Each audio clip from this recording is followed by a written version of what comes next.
Sessizlik çöküyor, sessiz bir yerin dünyasına giriş. Bu film serisi, sessizliğin hayatta kalmak için ne kadar önemli olduğunu gözler önüne seriyor. Sessiz Bir Yer serisi, eşsiz fikriyle izleyicileri büyüledi. Bu filmler, sessizliğin ve sessiz kalmanın hayati önem taşıdığı bir dünyayı anlatıyor. Hayatta kalmak için sessizlik şart. Ses, ölüm demek. En ufak bir ses bile ölümcül sonuçlar doğurabilir. Sesle avlanan korkunç yaratıklarla yüzleşen aileleri izliyoruz. Bu yaratıklar, en ufak bir sesi bile duyup avlarını bulabiliyorlar. İlk iki film bizi Abbott ailesiyle tanıştırdı. Evelyn ve Lee önderliğindeki aile, bu ölümcül yaratıkların istila ettiği bir dünyada çocuklarını korumak için savaşıyor. Onların cesareti ve kararlılığı izleyicileri derinden etkiledi. Bu filmler çok yoğundu, gerilim doluydu. İzleyiciler her an ne olacağını merak ederek filmi izlediler. Bizi koltuğumuzun ucunda tuttu. Ama Sessiz Bir Yer, ilk gün, farklı bir yaklaşım benimsiyor. Bu film, serinin başlangıcına ışık tutuyor. Bu film, başlangıca doğru bir yolculuk. İstilanın ilk korkunç gününe şahit oluyoruz. O gün, her şeyin nasıl başladığını ve insanların nasıl hayatta kalmaya çalıştığını görüyoruz. Bu prequel odak noktasını değiştiriyor. Yeni karakterlerle ve onların hayatta kalma mücadeleleriyle tanışıyoruz. Her biri, bu yeni dünyada hayatta kalmak için farklı stratejiler geliştiriyor. Bildik dehşet devam ediyor. Yine de, Sessiz Bir Yer ilk gün, bu korkunç yeni dünyanın farklı yönlerini ele alıyor. Yeni karakterler ve yeni hikayelerle, bu dünya daha da derinleşiyor ve karmaşık hale geliyor. İlk gün, sonun başlangıcı. Bu film, sessizliğin ve korkunun hüküm sürdüğü bir dünyaya adım atmamızı sağlıyor. Sessiz Bir Yer, ilk gün bizi kaosa götürüyor. Her şeyin başladığı o anı, o kaotik günü gözler önüne seriyor. Sıradan bir hayat süren genç bir kadın olan Sam ile tanışıyoruz. Sam, hayatını normal bir şekilde sürdürürken, bir anda her şey değişiyor. İstila başladığında ailesiyle birlikte bir lokantada. O an, hayatlarının sonsuza dek değişeceği an. Huzur, düşen ateş topları ve çığlık atan yaratıklar tarafından paramparça ediliyor. Panik başlıyor. İnsanlar hayatları için koşuyor. Herkesin hayatta kalma içgüdüsü devreye giriyor. Sam, dünyanın etrafında yıkılmasına tanık oluyor. Her şeyin gözlerinin önünde parçalanması, onu derinden etkiliyor. Babasının onu dehşetten korumaya çalışırken, gözlerindeki sevgiyi ve korumayı görüyor. Bu an, Sam için unutulmaz bir anı olarak kalıyor. Bugün her şeyi değiştiriyor. Sam ailesini kaybediyor. Bu kayıp, onun için büyük bir travma yaratıyor. Korku ve sessizliğin sardığı bir dünyada yalnız kalıyor. Bu yeni dünya, onun için hem korkutucu hem de yalnız. Onun yolculuğu bir hayatta kalma mücadelesine dönüşüyor. Her gün, hayatta kalmak için yeni bir mücadele. Sam, bu yeni dünyada yolunu bulmayı öğrenmek zorunda. Hayatta kalmak için yeni yollar keşfetmesi gerekiyor. Kaos ve umutsuzluk içinde ilerlemek için gücü bulması gerekiyor. Bu güç, onun hayatta kalmasını sağlayacak. İşte bu noktada yolu başka bir kurtulan olan Eric ile kesişiyor. Eric ile tanışması, onun için yeni bir umut ışığı oluyor. Korku yüzleri, Sam'in hayatta kalma mücadelesi. Sessiz Bir Yer, ilk gün, insan ruhunun derinliklerine iniyor. Önceki filmler bir aile birimine odaklanmıştı. Bu film bireysel mücadeleleri ele alıyor. Sam'in karakter çizgisi bu keşfin merkezinde yer alıyor. Onun dönüşümüne tanık oluyoruz. Sıradan bir genç kadından zorlu bir hayatta kalana dönüşüyor. Bu fiziksel bir dönüşüm değil, duygusal direnciyle ilgili. Sam korkularıyla yüzleşiyor. Bu yeni dünyanın dehşetleriyle yüzleşiyor. Film durumun acımasızlığından kaçınmıyor. Sam'in üzerindeki duygusal etkiyi görüyoruz.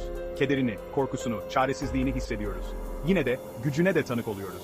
Sam pes etmeyi reddediyor. En karanlık zamanlarda bile umuda tutunuyor. 4. bölüm, İnsanlığın yankıları, Sam ve Eric'in bağı. Sessiz Bir Yer, ilk gün, kaosun ortasında insan bağlantısı anları buluyor. Film, zorluklar karşısında empati ve arkadaşlığın önemini vurguluyor. İşte Eric'in karakteri burada devreye giriyor. O da geçmişinin peşini bırakmayan bir kurtulan.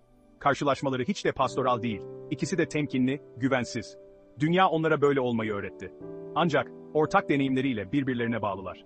Birbirlerinin sessizliğindeki acıyı anlıyorlar. İlişkileri romantik değil. Hayatta kalma mücadelesinde kurulmuş bir bağ. Birbirlerine güveniyorlar. Tekrar güvenmeyi öğreniyorlar. Bu ortak yolculuk, ikisi için de bir güç kaynağı haline geliyor. 5. bölüm, sessizliğin ötesinde, daha derin temaları keşfetmek. Sessiz Bir Yer, ilk gün, sıradan bir canavar filminden çok daha fazlası. Kayıp, keder ve hayatta kalma iradesi gibi evrensel temaları ele alıyor. Sessizlik bir metafora dönüşüyor. Dile getirilmeyen duyguları, korkuyu, umutsuzluğu temsil ediyor. Film bizi kendi kırılganlıklarımızla yüzleşmeye zorluyor. Böyle bir dehşet karşısında biz ne yapardık? Sevdiklerimizi kaybetmenin üstesinden nasıl gelirdik? Bunlar izleyicide derin yankı uyandıran sorular. Sessiz Bir Yer, ilk gün, sessizlik içinde bile umudun var olabileceğini hatırlatıyor. İnsan ruhunun gücünü vurguluyor. En karanlık zamanlarda bile bağlantı ve anlam bulma yeteneğimizi. 6. bölüm, Lupita Nyong'o ve Joseph Quinn, güçlü bir ikili. Bu bölümde, iki olağanüstü oyuncunun performanslarına tanık oluyoruz.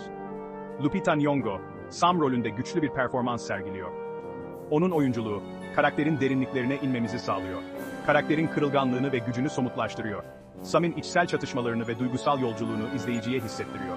Etkileyici bakışları, bizi Sam'in iç çalkantısına çeken bir dizi duyguyu ifade ediyor. Her bakışında, karakterin yaşadığı derin acıyı ve umudu görüyoruz. Onun her kalp kırıklığını, her korku ve kararlılık anını hissediyoruz. Sam'in yaşadığı her an, izleyiciyi derinden etkiliyor. Joseph Quinn de Eric rolünde aynı derecede etkileyici. Onun performansı, karakterin karmaşıklığını ve derinliğini ortaya koyuyor. Karakterin iç mücadelelerini incelikli bir şekilde canlandırıyor. Eric'in içsel çatışmaları, Quinn'in oyunculuğuyla hayat buluyor. Eric, geçmişinin hayaletleriyle boğuşuyor ve Quinn bu iç çatışmayı ustaca aktarıyor. Onun performansı, karakterin geçmişiyle olan mücadelesini derinlemesine hissettiriyor. Performansı, filme bir duygu derinliği katmanı daha ekliyor. Quinn'in oyunculuğu, filmin duygusal yoğunluğunu artırıyor. Nyong'o ve Quinn arasındaki kimya elle tutulur gibi. İkili arasındaki uyum, filmi daha da etkileyici kılıyor. Performansları filmi yüceltiyor ve insan ruhunun dokunaklı bir keşfine dönüştürüyor. Onların oyunculuğu, izleyiciyi derin bir duygusal yolculuğa çıkarıyor. Bize, akıl almaz dehşet karşısında bile umudun ve direncin galip gelebileceğini hatırlatıyorlar. Bu film, insan ruhunun gücünü ve dayanıklılığını gözler önüne seriyor. 7. bölüm, Sessiz Bir Yer, İlk Gün, unutulmaz bir başlangıç. Sessiz Bir Yer İlk Gün, seriye yakışır bir ek, jenerik aktığında bile aklınızdan çıkmayan, ürkütücü, karakter odaklı bir hikaye. Film, sizi koltuğunuzun ucunda tutarak gerilimi ustaca artırıyor. Yine de, aynı zamanda sessiz tefekkür anları da sunuyor.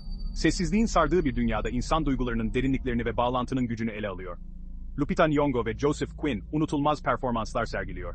Karakterlerine derinlik ve insanlık katıyorlar. Bu da yolculuklarını daha da etkileyici hale getiriyor. Sessiz Bir Yer, İlk Gün, bir prequel'den daha fazlası. Hayatta kalmanın, kaybın ve insan ruhunun direncinin unutulmaz bir keşfi.